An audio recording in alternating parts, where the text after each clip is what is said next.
much for being here and for having this conversation with me. And congratulations on the film being at the Vancouver Film Festival and having its world premiere here.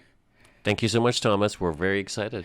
Very cool. I want to start with where this idea came from, or not where this idea came from, but like what about this film was something that you guys figured was a good film to make right now? I know this is your feature directorial debut, correct? Yeah, that's really exciting because you've been in film for a number of years now, right? Yeah, about 14, 15 years I've been at it and just refining my skills and looking for the right project, and this one was the right fit for me to get on board. So yeah. Very cool. And Kristyn, how did you become a part of this production?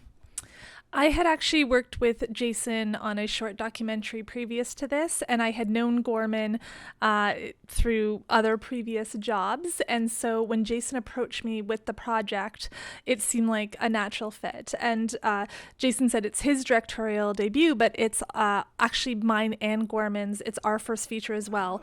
Part of the funding that we got, the grant we applied for, was specifically for first-time feature filmmakers. So we all were people who were pretty established in the industry in lots of different areas, some TV, shorts, that world, but had not made a full feature yet. So we were able to embark on the journey together behind Gorrman's amazing script.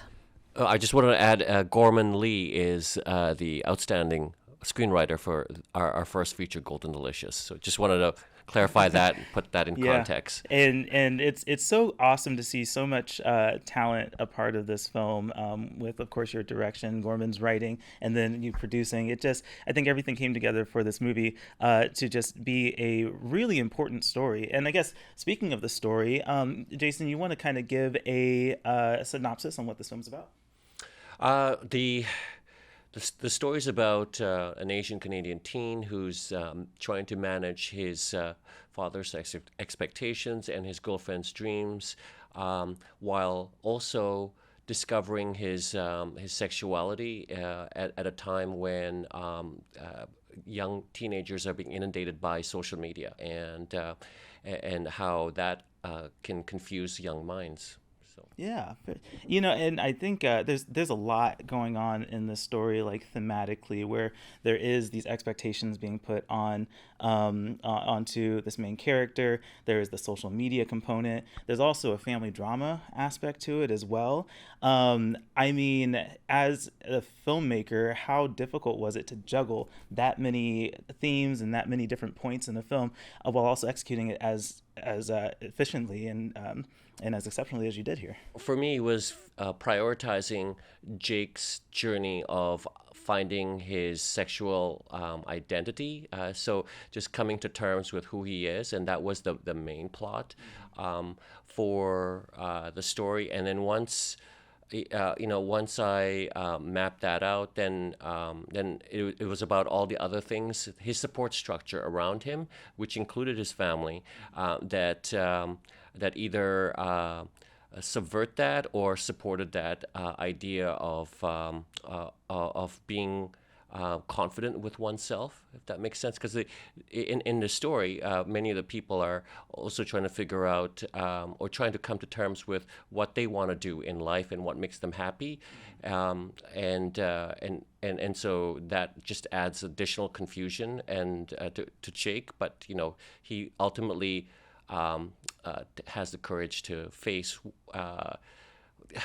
what he needs to do, which is like just accept, embrace, and then move on. So I think that can be a very empowering message today for teens. Yeah, and maybe for both of you, who do you think this movie will resonate with more? Who do you think is like the best audience for this film?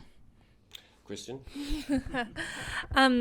I mean, I think we made this film specifically for audiences that were kind of looking to see themselves represented on screen that maybe hadn't previously. So we made this for the LGBTQ community, we made this for the Asian community, and we made this also, this film is very much set and grounded in East Vancouver, as kind of, we showcase that, and we made it for Vancouver, this amazing multicultural city that we live in that has many fascinating stories that aren't often portrayed on screen. Yeah, absolutely. Do you have anything to add to that? No, I think you hit all the points. Yeah, we just wanted to make a film that resonated with marginalized communities or underrepresented communities, and especially the young minds in that, because we need better role models, in my opinion. I think I'm confident that we showed we have that in our film. So. That being said, obviously we think that these specific themes are universal when you break them down. So we're hoping that everyone can embrace the film. They'll see parts of themselves or people they know within it. Very cool. Very cool.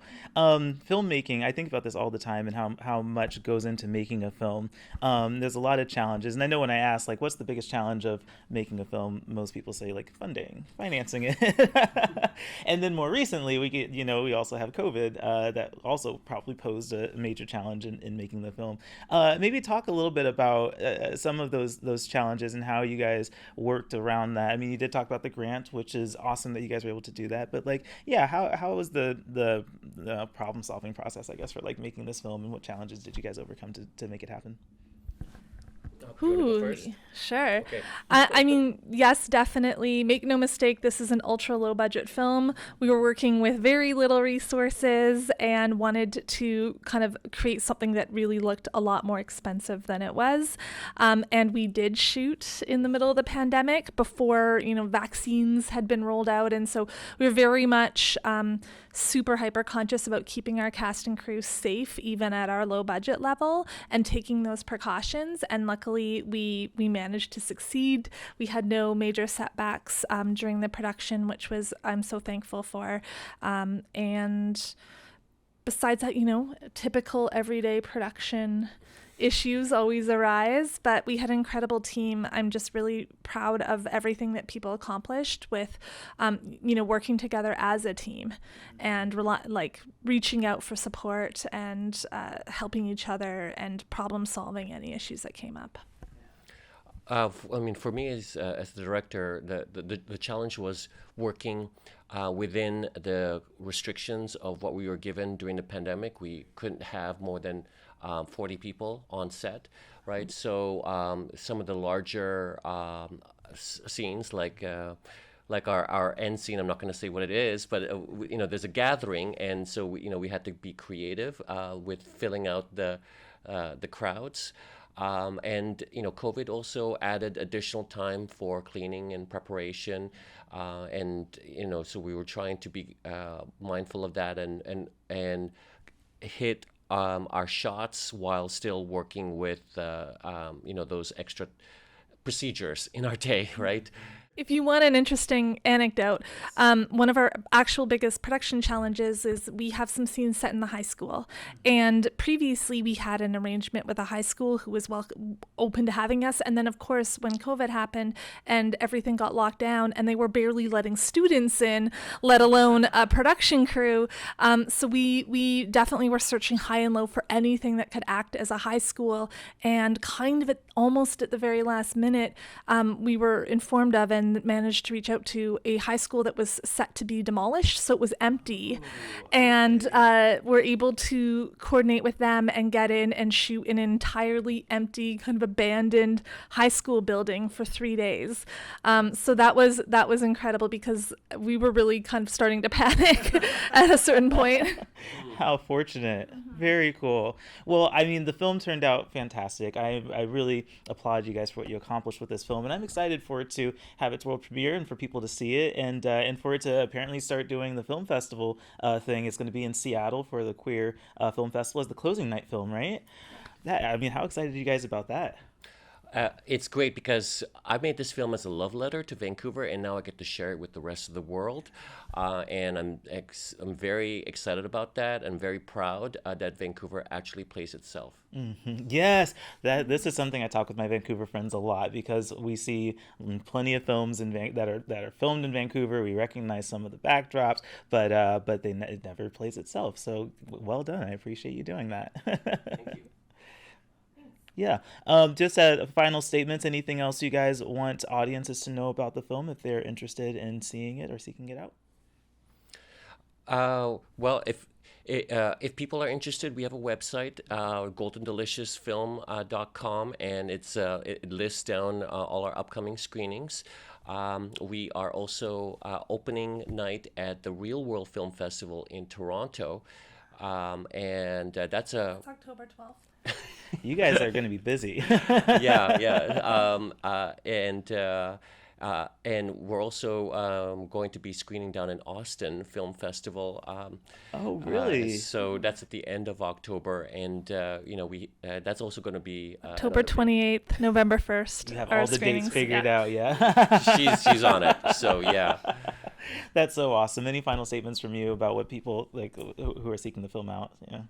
Yeah, definitely. We would love to see you at our screenings. Come up and say hi. We're very friendly. The date of Seattle is October 22nd. And as Jason said on the website, we'll have more festival announcements to come. And we expect this film will be available online starting sometime in the spring. Very cool. Very cool. And if the film resonates with you in some way, we would love to hear from you or have you share your story with the film. I think that's always important. The email is on the website, but it's also goldendeliciousfilm@gmail.com. I'll be sure to link that. So very cool. Once again, guys, congratulations. And thank you again for taking the time to do this interview with me. Thank you so much, Thomas. Yes, absolutely. Thank you, Thomas.